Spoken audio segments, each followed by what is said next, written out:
So guys, আশা করি তোমরা সবাই ভালো আছো। আজ একটি নতুন ভিডিও নিয়ে চলে এসেছি। ভোরবেলা ঘুম থেকে উঠলাম আর আকাশটাও পরিষ্কার দেখছি, বৃষ্টি নাও হতে পারে আজ। ঘুম থেকে উঠে ব্রাশ করে নিয়েছি আর ব্রাশ করার পরে আমি উঠোনের চারদিকটা পরিষ্কার করে দিচ্ছি ঝাড়ু দিয়ে। আমাদের অনেকটাই জায়গা ঝাড়ু দিতে হয়। এই ইটের রাস্তাটার ধারে ফুলের গাছ লাগানো হয়েছে। এখন বর্ষাকাল চলছে তো যা গাছ লাগাবে তাই বেঁচে যাবে।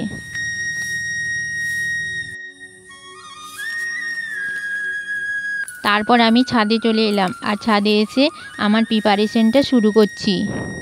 অনেক বছরের বই একটা রয়েছে, আমার দিদি কিনেছিল, আমার বড় দিদি।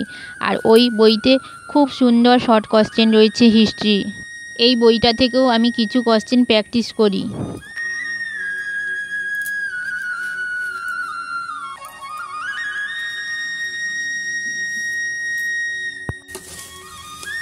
সকালে টিফিনের জন্য রান্না করা হচ্ছে। তারপর আমার মেডিসিন রয়েছে, ওই মেডিসিন আমি খেয়ে নিচ্ছি। কাল প্রচুর বৃষ্টি হয়েছিল, তাই মাছ উঠেছিল আর পিসি বাড়িতে মাছগুলো ধরে আমাদের দিয়েছে। পড়াশোনা শেষ করে এখন টিফিন করার জন্য চলে এসেছি।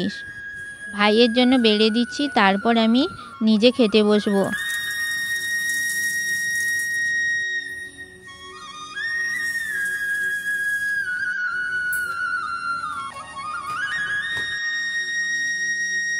পিসি বাড়িতে যে মাছগুলো দিয়েছিল ওই মাছগুলোকে মা বেছে দিচ্ছে।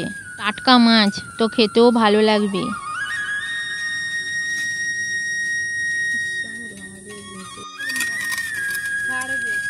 সকালে টিফিন করার পর আমি চলে এসেছি বাসনগুলোকে মেজে নিব।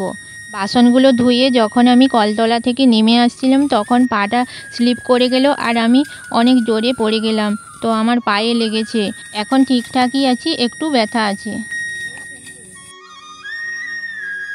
এখন বিকেল হয়ে গেছে আর বিকেলের সময় পিঠে হবে, তার জন্য রেডি করা হচ্ছে।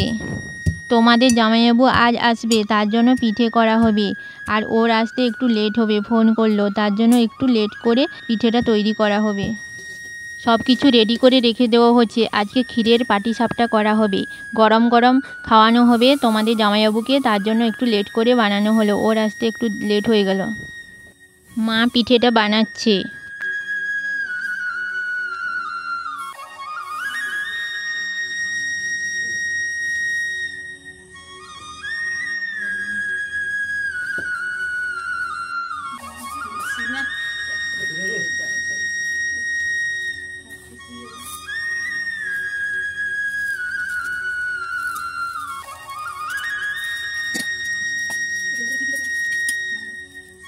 ক্ষীরের পাটিসাপটা পুরো রেডি হয়ে গেছে।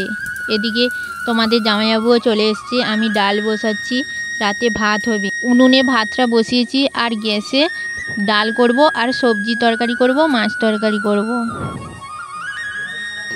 তোমাদের জামাইবাবু এখন চা খেয়ে নিচ্ছে, পিঠে খাওয়া হয়ে গেছে। তো ভিডিওটি এখানেই এন্ড করে দিচ্ছি। যদি ভালো লাগে লাইক, শেয়ার আর কমেন্ট করো। আজকের মতো বাই বাই, দেখা হচ্ছে নেক্সট ব্লগে।